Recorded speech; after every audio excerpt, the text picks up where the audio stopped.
श्रीमद् भगवद गीता ज्ञान यज्ञ प्रवचन क्रमांक 195 अध्याय 4 ज्ञान कर्म संन्यास योग और श्लोक क्रमांक 34। ओम त्र्यंबकं यजामहे सुगंधिं पुष्टिवर्धनम् उर्वारुकमिव बन्धनान् मृत्युर्मुक्षीयमामृतात् समस्तजनकल्याणे निरतं करुणामयं नमामि चिन्मयं देवं सद्गुरुं ब्रह्मविद्वरं वसुदेवसुतं देवं कंसचानूरमर्दनं देवकी परमानंदं कृष्णं वंदे जगद्गुरुम्। ओम तत्सत। भगवान श्री कृष्ण परमात्मा ने पहले जो यज्ञ बताए हैं उन सभी यज्ञों में ज्ञान यज्ञ सर्वश्रेष्ठ कहा, क्योंकि सर्वं कर्माखिलं पार्थ ज्ञाने परिसमाप्यते। अखिल कर्म ज्ञान रूपी यज्ञ में भस्म हो जाते हैं। ऐसा जब भगवान ने कहा तो अर्जुन के भीतर सहज ही इस पवित्र ज्ञान को प्राप्त करने की जिज्ञासा हो गई। अब भगवान उस ज्ञान को प्राप्त करने की विधि बताते हैं। आइए भगवान की भाषा में सुनते हैं। तद्विद्धि प्रणिपातेन परिप्रश्नेन सेवया उपदेक्षन्ति ते ज्ञानम् ज्ञानिनस्तत्वदर्शिनः। भगवान कहते हैं प्रणिपातेन सेवया परिप्रश्नेन तद्विद्धि। तत्वदर्शी ज्ञानी महात्माओं को साष्टांग प्रणाम के द्वारा, उनकी सेवा के द्वारा और निष्कपट भाव से किए हुए प्रश्न के द्वारा उस ज्ञान को जानना चाहिए। तत्वदर्शिनः ज्ञानिनः ते ज्ञानम उपदिक्षन्ति। और वे तत्व को जानने वाले ज्ञानी जन तुझे उस ज्ञान का उपदेश करेंगे। अब आइए इस पर सद्गुरु के आशीर्वाद से हम लोग चिंतन करते हैं। तत् का अर्थ है किसी भी वस्तु का महात्म्य सुनने के अनंतर उनका दर्शन स्पर्शन की आकांक्षा होना एक मानवीय स्वभाव है। ज्ञान प्राप्ति की आकांक्षा को अर्जुन के आंखों में देखकर भगवान श्री कृष्ण उन्हें ज्ञान प्राप्ति का सुगम उपाय बता रहे हैं। सद्गुरु के सानिध्य में जाने के पश्चात साधक में ये 3 बातें होना अनिवार्य है। कौन कौन सी? प्रणिपात, सेवा और परिप्रश्न। उस पर हम लोग चर्चा करेंगे ही। हमारी भारतीय संस्कृति के ये 3 नियम बहुत ही मूल्यवान हैं। बहुत ही वैज्ञानिक ढंग से तथा बहुत ही अथक प्रयास से उन्हें खोजा गया है। इन तीनों की बड़ी ही पारंपरिक श्रृंखला है। एक के बिना दूसरा व्यर्थ है। प्रणिपात के बिना सेवा और सेवा बिना प्रश्न व्यर्थ है। प्रश्न इसलिए व्यर्थ नहीं है कि वह निरर्थक पूछा गया है, वह इसलिए व्यर्थ है कि उसका प्रत्युत्तर प्रश्नार्थी के हृदय में प्रविष्ट नहीं हो पाएगा, और यदा कदा प्रत्युत्तर प्रविष्ट भी हो जाए हृदय में तो भी सफल न होकर निष्फल ही हो जाएगा, क्योंकि उस परमामृत को रखने के लिए जो शुद्ध पात्र चाहिए ना, वह प्रश्नार्थी के पास नहीं है। अतः ये 3 उपाय पात्र के शुद्ध तथा रिक्त बनाने के लिए ही सर्वोत्तम है। पहला पात्र है प्रणिपात। प्रणिपातेन सद्गुरु को साष्टांग दंडोत प्रणाम करना, यह प्रथम लक्षण है। दंड जैसा छोड़ देने से धरती पर गिर जाता है, वैसे ही साधक भी गिर जाए सद्गुरु के चरण कमलों पर। पंच ज्ञानेन्द्रिया, मन, बुद्धि और अहंकार समर्पित कर दें। साष्टांग प्रणाम का अर्थ हमारे शास्त्रों में बताया है, दोर्भ्याम पदाभ्याम जानोभ्याम उरसा शिरसा दृशाम मनसा वचसा चेति प्रणामो अष्टांग ईरितः।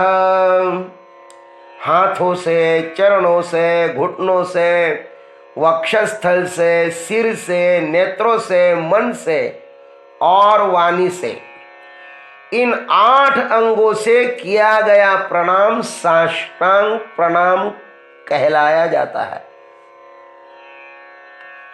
उसको ही साष्टांग प्रणाम कहते हैं।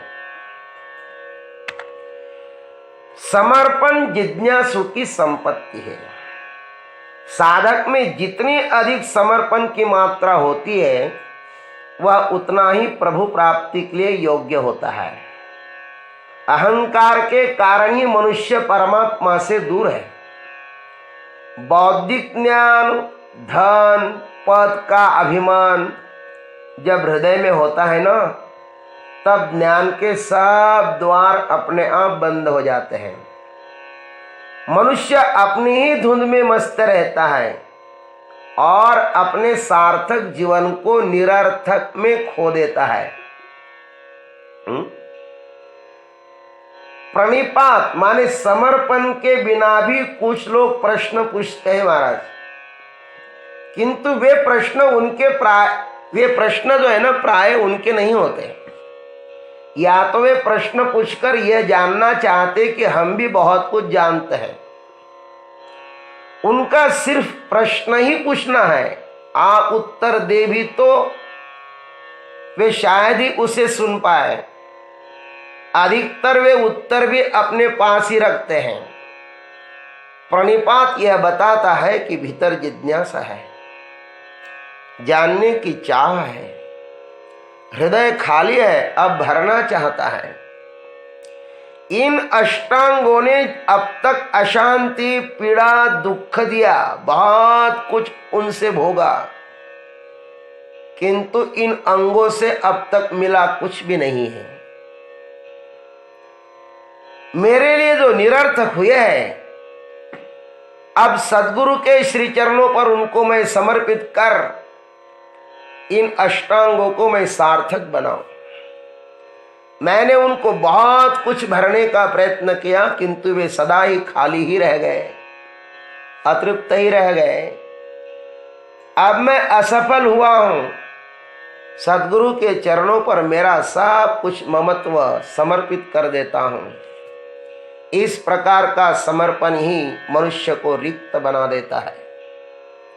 अहंकार का नाश ज्ञान प्राप्ति का जन्म है। अहंकार और विनम्रता दोनों साथ में नहीं रह सकती। इसलिए पहली बात भगवान ने कहा समर्पण, प्रणिपातेन कहा। अब दूसरी बात कहते सेवया। सेवा का अभिप्राय है कि गुरु के सानिध्य में रहकर यथाशक्ति उनकी आवश्यकताओं को बिना कहे पूर्ण करें। समर्पण के बाद सेवा भाव अपने आप जाग जाता है। सद्गुरु आदेश नहीं दिया करते, उनके संकेतों को ही सुज्ञ साधक को जानना चाहिए। संत के सानिध्य में रहकर बहुत कुछ सीखने के लिए मिलता है महाराज। हमारे गुरुदेव जब सिद्धवाड़ी में आते थे तो हमारे गुरुदेव के जो सन्निकट रहने वाले शिष्य हैं उनको पता चलता था कि गुरुजी को अब क्या चाहिए। वह ऐसा हाथ ऊपर कर दे तो उनको नैपकिन चाहिए, पानी चाहिए कि पेन चाहिए कि कागज चाहिए, वे हाथ ही ऊपर कर देते थे और उनके हाथ पर उनको जो चाहिए वो वस्तु मिल जाती थी। हमने तो गुरुदेव को वहां पे बहुत नजदीकता से देखा, कितने सेवक, कितनी सुंदर सेवा करते थे गुरुदेव की। उनको बताने की जरूरत नहीं पड़ती थी। उनके संकेत मात्र से शिष्य समझ जाते थे कि गुरुदेव को अब किस चीज की आवश्यकता है।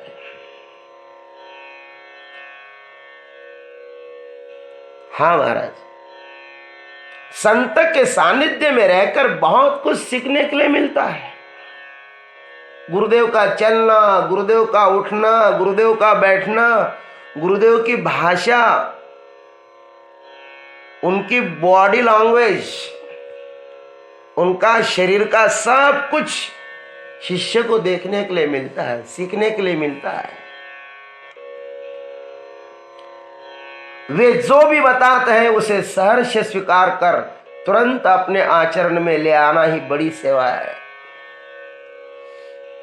जीवन में कुछ दिन सद्गुरु की सेवा के लिए निश्चित कर देना चाहिए। आजीवन आश्रमों में रहने की जरूरत नहीं है। सेवा से संत की सन्निकटता बढ़ती है। उनके जैसी आत्मनिष्ठा होने में यह भी सहायक है। कितना वैराग्य होता है गुरु में। सद्गुरु के सानिध्य में रहकर के देखो तब पता चले। हमारे श्री राम, हमारे भगवान श्री कृष्ण, बलराम जी भी कुछ दिन सांदीपनि ऋषि के आश्रम में गुरुकुल में रहे।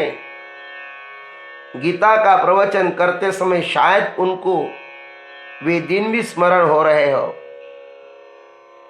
आश्रम में रहकर झाड़ू लगाना, वृक्षों को पानी पिलाना, गौओं की सेवा करना, गोबर उठाना,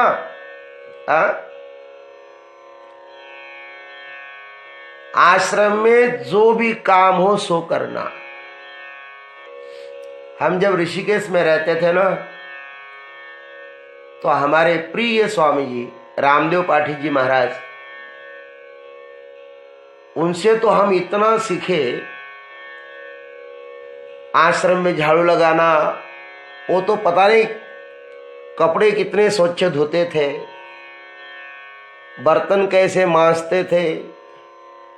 गंगा में से पत्थर उठा करके हम लोग आश्रम में डालते थे और वो भी हमारे साथ सेवा करते थे। बहुत संत प्रिय थे वो। संतों के बाथरूम साफ करना, लैट्रिन बाथरूम साफ करना, उनके साथ हम भी करते थे। बहुत कुछ उनसे सीखने के लिए मिला। अब तो उनका शरीर बहुत वृद्ध हुआ है, लेकिन अपने शिष्यों को भी उन्होंने वैसा ही बनाया। गुरुओं के साथ रहने से बहुत कुछ सीखने के लिए मिलता है। गुरुमुख से सुना हुआ ज्ञान प्रत्यक्ष आचरण में लाने का आश्रम सेवा ये सुंदर अवसर है। कर्म करते हुए भी चित्त को तन्निष्ठ परमात्मनिष्ठ बनाओ। सेवा का बहुत बहुत आनंद मिलता है महाराज। परिप्रश्नेन समर्पण और सेवा भाव से अंतःकरण शुद्ध हो जाने पर परम शुद्ध परमात्मा को जानने की हृदय में जिज्ञासा प्रादुर्भूत हो जाती है। यही सच्ची जिज्ञासा है। न पूछो तो भी योग्य अधिकारी को सद्गुरु बिना पूछे ही बता देते हैं। छांदोग्य उपनिषद में कथा है कि जब साधक ज्ञान का अधिकारी हो जाता है तो यह प्रकृति उसको परमात्मा का उपदेश देती है। महाराज, छांदोग्य उपनिषद में सत्यकाम जाबाल की कथा है, बड़ी प्यारी कथा है, आप लोग पढ़ लेना। सत्यकाम जाबाल जब गुरुकुल में गौतम ऋषि के पास ज्ञान प्राप्त करने के लिए आए तो गुरुजी ने उन्हें 400 दुबली पतली गायें देकर कहा कि बेटा, जब तक ये संख्या में 1,000 न हो जाए तब तक आश्रम में लौटना ही मत। उनका उपनयन संस्कार कर दिया और उनको गायें चराने भेज दिया। ये ब्रह्मचारी जंगल में गए, इन्हें गिनती भी नहीं आती थी। बहुत सेवा की गायों की, गायों की सेवा करते थे, गायों का दूध पीते थे और बड़े आनंद के साथ गुरु सेवा समझ करके सेवा करते थे। एक दिन गायों में से एक दो सांड था, उस सांड ने कहा कि हे ब्रह्मचारी, हम संख्या में 1,000 हो गए हैं, हमें गुरुजी के आश्रम में ले चलो। बैल बोला, महाराज बैल, तपस्या का फल भी होता है। फिर सांड ने कहा कि हे ब्रह्मचारी जी, मैं आपको ब्रह्म के एक पाद का उपदेश देता हूं। और उनको ब्रह्म के एक पाद का उपदेश दिया। फिर अग्निदेव प्रकट हो गए और अग्निदेव ने ब्रह्म के द्वितीय पाद का उपदेश दिया। फिर आगे चले, फिर एक आकाश में से हंस उड़ते हुए आया और उस हंस ने सत्यकाम जाबाल को ब्रह्म के तृतीय पाद का उपदेश दिया। फिर ये आगे बढ़े तो एक सरोवर के पास रुक गए, तो वहां पे सरोवर में से मदगु नामक जलचर पक्षी बाहर आ गया और उसने ब्रह्म के चतुर्थ पाद का उपदेश दिया। और चतुष्पाद ब्रह्म का ज्ञान पाकर ये ब्रह्मचारी आश्रम में लौटे तो इनके शरीर पर ज्ञान, ब्रह्म ज्ञान परिपूर्ण झलकता था। महाराज, गुरुजी ने देखा कि मेरे शिष्य को ब्रह्म ज्ञान हुआ है। उन्होंने पहचाना और कहा कि बेटे, तुमने इतना अच्छी सेवा की और तुम्हें यह ज्ञान मिला। तो भी सत्यकाम कहते कि गुरुदेव, मैंने सुना है, आप जैसे महात्माओं से ही मैंने सुना है कि आचार्या देव विद्या विदिता सादिष्टम प्रापयति। जब तक अपने गुरु से ब्रह्म विद्या प्राप्त नहीं होती है तब तक वह ब्रह्म विद्या फल नहीं देती। गुरुदेव, मैं तो आपका चेला हूं ना, उन लोगों ने मुझको उपदेश दिया हो, लेकिन आप भी मुझको उपदेश दीजिए, तभी वह ब्रह्म विद्या मेरे जीवन में सफल हो जाएगी। उनकी समर्पणता देखकर गौतम ऋषि ने पुनः उन्हें ब्रह्म विद्या का उपदेश किया, उनको सर्वतंत्र स्वतंत्र सिंहासन पर आरूढ़ कर दिया। महाराज, सेवा से ही ब्रह्म ज्ञान मिलता है। सेवा तो परमात्मा प्राप्ति का द्वार है। इसलिए यहां पे भगवान कहते सेवया। और फिर कहा सेवा के बाद जो प्रश्न उठता है ना, वही सच्चा प्रश्न है। ज्ञान में देने की अपेक्षा लेने का अधिक अधिकार होना चाहिए। लेना मुख्य है, देना गौण है। सद्गुरु केवल निमित्त होते हैं, परमात्मा हृदय में उतरता है। महाराज, परमात्मा तो हृदय में उतरना चाहता ही है, लेकिन लेने वाला तो कोई होवे। ज्ञान ठीक पानी की तरह है, उदक तरल है, नीचे ही बहता जाता है। साधक जितना खाली हो जाए उतना अधिक परमात्मा रूपी ज्ञान उसमें उतर भी जाता है और खाली हृदय ही परमात्मा के विषय में प्रश्न पूछ सकता है।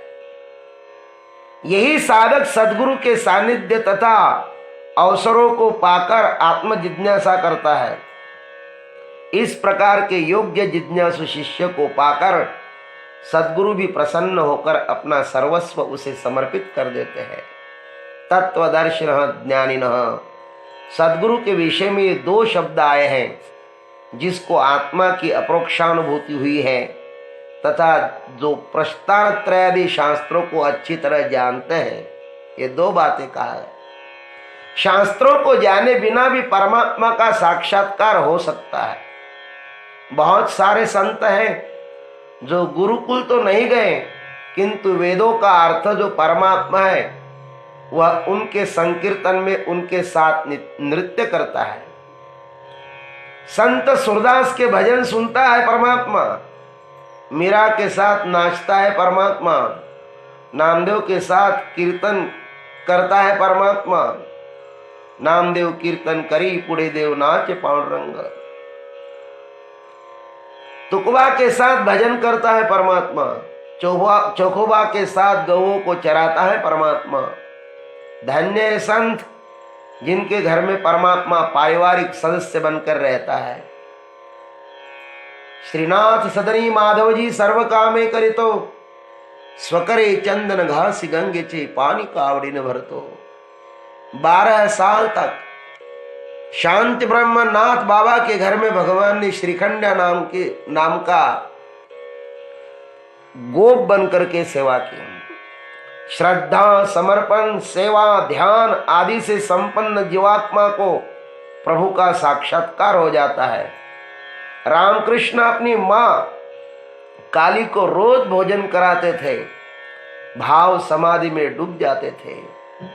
उन्हें प्रस्थानत्रय का कोई बोध नहीं था, अक्षरों को वे नहीं जानते थे, किंतु अक्षरों के अर्थ के साथ नृत्य करते थे। विवेकानंद जी को वे प्रभु का साक्षात्कार करा सके, किंतु कोई ग्रंथ नहीं पढ़ा सके हुए। विवेकानंद जी को ग्रंथ नहीं पढ़ा है रामकृष्ण जी ने, लेकिन मां का साक्षात्कार कराया। और उनके लिए आवश्यकता भी नहीं थी ग्रंथों की, स्वयं के लिए कोई आवश्यकता नहीं है, किंतु दूसरों को समझाना हो ना तो ग्रंथों की भाषा की आवश्यकता होती है। स्वयं को जानने के लिए भाषा की जरूरत नहीं है, वहां तो भाव चाहिए। विवेकानंद, रामतीर्थ, स्वामी चिन्मयानंद आदि संत उपनिषद, गीता, ब्रह्मसूत्र के साथ साथ अंग्रेजी भाषा न जानते तो वे इतना देश विदेश में धर्म प्रचार न कर पाते हैं। समय के अनुसार संत रहते हैं। ब्रह्मनिष्ठा, अद्वैत निष्ठा के साथ साथ सद्गुरु को श्रोत्री, वेद उपनिषद का अध्ययन करने वाले भी होना चाहिए, तभी तो वे शिष्य का भ्रम निरसन करेंगे ना। हमारे मनीषों ने गुरु और शिष्य की इस प्रकार के लक्षण बताए हैं। सद्गुरु में 3 लक्षण होनी चाहिए, श्रोत्री, ब्रह्मनिष्ठ और कृपालु। श्रोत्री का अर्थ है जो शास्त्रों का अध्ययन किया हुआ होना चाहिए। ब्रह्मनिष्ठ का अर्थ है ब्रह्मात्म बोध में निमग्न होना चाहिए। कृपालु का अर्थ है शिष्यों को उपदेश देने की तीव्रता होनी चाहिए गुरु में। तो इस प्रकार भगवान श्री कृष्ण श्लोक में कहते हैं, तद्विद्धि प्रणिपातेन परिप्रश्नेन सेवया उपदेक्षन्ति ज्ञानम ज्ञानिनः तत्वदर्शिनः। ऐसे सद्गुरु जिसको मिलते हैं ना, सही में वो भाग्यवान है। ते ज्ञानम उपदेक्षन्ति, साधकों के लिए उस तत्व ज्ञान का उपदेश करेंगे वे महात्मा। भगवान ने 3 शर्तें लगाई, प्रणिपात, सेवा और परिप्रश्न। ये तीनों भी शिष्य के लिए ही मुख्य है। सद्गुरु को इन तीनों की कोई खबर ही न हो तो समझना कि वह सद्गुरु नहीं है। सद्गुरु तत्वदर्शी सिर्फ देता है, सब पर समान कृपा करते हैं सद्गुरु, लेकिन कृपा उसी के भीतर ही उतर पाती है जिसमें उपर्युक्त 3 शर्तें लबालब भरी हो। स्वाति नक्षत्र का समस्त जल मोती नहीं होता, वही मोती हो पाता है जो उस शिंपले में प्रविष्ट हो जाता है। ज्ञान वहीं पर फलित हो जाता है, वही फलता फूलता है जहां पर ये 3 चीजें हैं। सद्गुरु तत्वदर्शी होते हैं, कृपावान होते हैं। शिष्य के पास कुछ भी तो नहीं है उन्हें देने के लिए, वह झुक जाए यही पर्याप्त है, यही उसकी महानता है। इसलिए शिष्य में 3 बातें होनी जरूरत अवश्य है: प्रणिपात, सेवा और फिर अत्यंत निर्मल हृदय से उद्भूत प्रश्न। ओम तत्सत। जय गुरुदेव, जय जगदीश्वर, जय जय महाकाल।